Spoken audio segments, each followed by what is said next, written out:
Hello नमस्कार, कैसे हो आप सब। तो मेरा ये नेक्स्ट वीडियो आ जाता है फिज़िक्स का। तो हमारा सबसे पहले क्वेश्चन है the most penetrating radiation out of the following is.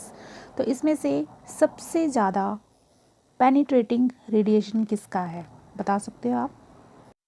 तो इसका आंसर आएगा A option is the right answer, X rays. Next question है हमारे पास, to obtain a p-type germanium semiconductor it must be doped with p-type germanium semiconductor को हम जब obtain करते हैं तो उसे किस चीज़ के साथ डॉप्ट करेंगे हम। तो इसका आंसर आ जाएगा C option is the right answer, indium. Next question है हमारे पास, the dimension of eta R. Eta का डायमेंशन क्या होगा।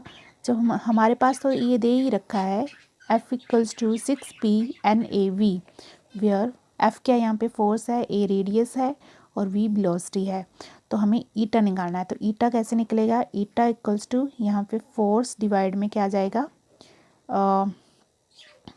जो दे रखे हैं सिर्फ A और B दे रखे हैं और फोर्स दे रखा है, बाकी हमें इस P से कोई मतलब नहीं है, ठीक है।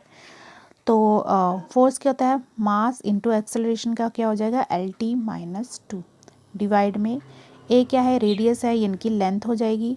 ए एरिया नहीं है, लेंथ है, रेडियस दे रखा है ना इसलिए, इंटू वी क्या है हमारे पास, बी जो है वो वेलोसिटी है, LT-1। तो यहाँ से एल कैंसिल हो गया, ठीक है।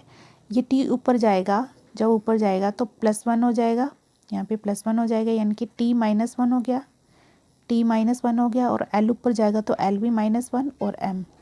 तो क्या ऑप्शन आ गया यहाँ पे, A option is the right answer, ML-1 T-1। Question है हमारे पास, which of the following is used as a moderator in nuclear reaction. तो कौन सा मॉडरेटर यूज़ होता है न्यूक्लियर रिएक्शन में। तो ये तो सबको पता है, heavy water is used in the nuclear reaction. Next question है हमारे पास, the current relationship between the two current gains A and B in a transistor is. जो करंट रिलेशनशिप होगा किसके बीच में, दो करंट गेन्स ए और बी के बीच में ट्रांजिस्टर में। C option is the right answer, alpha equals to beta upon 1 plus beta. Kirchhoff's first law, that is EI equals to 0 at a junction, deals with conservation of Kirchhoff's जो first law है at a junction deals पे, वो किसका conservation होगा ये। तो इसका answer हो जाएगा A option is the right answer, charge. ये कंजर्वेशन ऑफ चार्ज से ये रिलेटेड है। नेक्स्ट क्वेश्चन हमारे पास, in an AC circuit with voltage V and current I, power dissipated क्या हो जाएगा, ये डिपेंड करेगा, D option is the right answer, depend करेगा फेज बिटवीन I और V, यानी कि करंट और वोल्टेज पे ये क्या करेगा, AC सर्किट डिपेंड करेगा जब पावर डिसिपेट होगा। नेक्स्ट क्वेश्चन हमारे पास, breaking stress for a wire of unit cross section is called its. Breaking stress जो होगा for a wire of unit cross section के लिए, तो उसे क्या बोला जाएगा, उसे बोला जाएगा टेंसाइल स्ट्रेंथ। नेक्स्ट क्वेश्चन है हमारे पास, 4 wires are made of same material, किसका जो है, which one has the largest extension for fixed tension. 4 wire जो हैं वो सेम मटेरियल की बनी है, लेकिन किसका लार्जेस्ट एक्सटेंशन हो जाएगा फिक्स्ड टेंशन के लिए।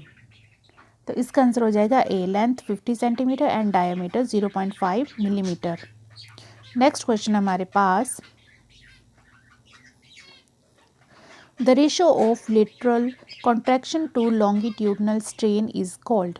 जो रेशो होगा लेटरल कॉन्ट्रैक्शन के साथ टू लॉन्गिट्यूडनल स्ट्रेन, तो रेशो जो होगा इन दोनों का, उसे हम क्या बोलते हैं, तो उसे हम बोलते हैं पॉइजन रेशो। नेक्स्ट है हमारे पास, the volume of modulus of rigidity for a liquid is. जो वैल्यू है मॉडुलस ऑफ रिजिडिटी का फॉर अ लिक्विड के लिए, वो कितना हो जाएगा, तो इसका आंसर आ गया हमारे पास, A option is the right answer 0। Next question हमारे पास, for a floating object in stable equilibrium, जब कोई ऑब्जेक्ट जो है फ्लोट कर रहा है स्टेबल इक्विलिब्रियम में, तो उसका सेंटर ऑफ बुओयेंसी क्या हो जाएगा? तो उसका सेंटर ऑफ बुओयेंसी हो जाएगा vertically above its centre of gravity. A option is the right answer. Next question हमारे पास, alcohol is more volatile than water because, alcohol जो है वो ज़्यादा वोलेटाइल है पानी से, क्यों? तो इसका आंसर हो जाएगा, B option is the right answer, उसका वेपर प्रेशर जो होगा वो ज़्यादा होगा किससे? पानी से। नेक्स्ट क्वेश्चन है हमारे पास, Bernoulli's principle is based on the law of conservation of, जो बर्नौलीज प्रिंसिपल है वो किसके ऊपर बेस्ड है? Law of conservation of energy के ऊपर। A option is the right answer. Next question हमारे पास, एटमॉस्फेयर इज, एटमॉस्फेयर क्या होता है? इट इज़ द, क्या यूनिट ऑफ प्रेशर होता है या यूनिट ऑफ फोर्स या कंपोजिशन ऑफ एयर? तो एटमॉस्फेयर क्या होता है? Atmosphere is unit of pressure. Next question है हमारे पास, फिर से वही आ गया, हाँ 49th, energy in a stretched wire is, energy जो है स्ट्रेच्ड वायर में कितनी हो जाएगी? Half into stress into strain. ठीक है। नेक्स्ट क्वेश्चन है हमारे पास, a cable is cut to half of its length, cable को कट कर दिया है हाफ लेंथ में, तो जो मैक्सिमम लोड होगा कितना सपोर्ट करेगा? क्या डबल, हाफ, सेम या 4 टाइम? तो क्या आएगा इसका answer? Double. A option is the right answer. Next question हमारे पास, हाँ अब ये मैच द कॉलम दिए है, मुझे तो लगता है इस तरह के क्वेश्चन आएंगे और हमें, तो लिस्ट 1 में दिया कि साउंड वेव्स इन एयर, तो साउंड जो वेव्स हैं एयर में वो किसके साथ हमारे मैच होंगे? यहाँ पे नीचे ये भी दिए गए हैं कोड, चलो ये भी देख लेते हैं ना साथ में, इससे इजी रहता है ना। तो साउंड वेव्स जो हैं एयर में वो क्या होगा, और लाइट वेव्स क्या होंगे एयर में? साउंड वेव्स जो हैं सॉलिड्स में क्या होंगे, और साउंड वेव जो हैं ऑर्गन में क्या होंगे? ठीक है, तो इसका आंसर आएगा, साउंड वेव्स जो हैं एयर में क्या होते हैं? लॉन्गिट्यूडनल वेव्स, और लाइट वेव्स जो हैं वो एयर में क्या होती हैं? Transverse waves. Next, sound waves in solids are transverse and और पाइप्स लॉन्गिट्यूडनल वेव्स, और जो साउंड वेव्स हैं ऑर्गन में वो क्या होती हैं? Stationery waves. तो आप देख सकते हो यहाँ पे 1 का है सी, कहाँ है 1 का सी? इन दोनों में से है 1 का सी, 1 का सी। 2 का है ए, हाँ यहाँ पे ये भी कट हो गया।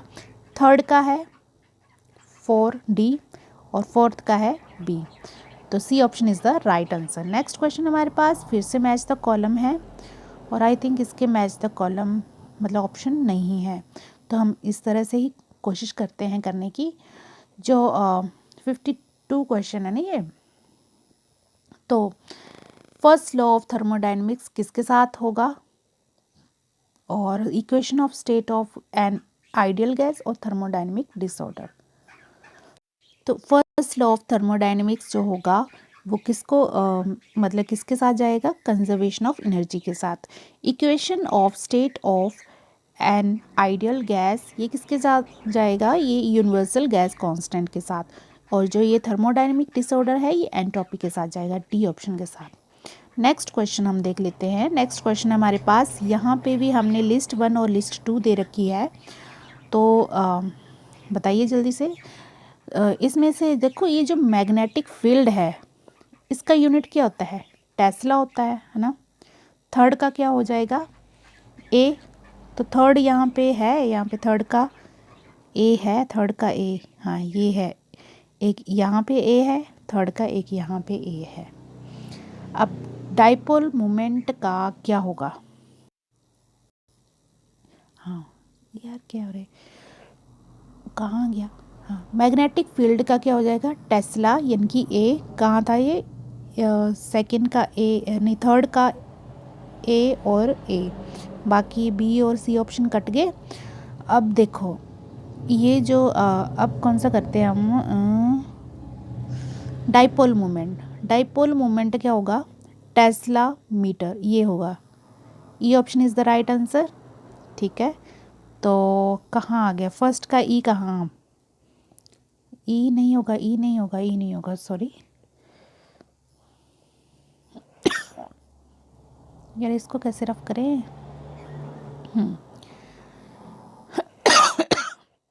ये होगा जूल पर टेस्ला होगा। ठीक है, तो ये 1 का डी ये आ गया, और सेकंड का बी आ जाएगा magnetic pole strength ampere metre, और फोर्थ का आ जाएगा ई एब्सोल्यूट मैग्नेटिक का टेस्ला मीटर।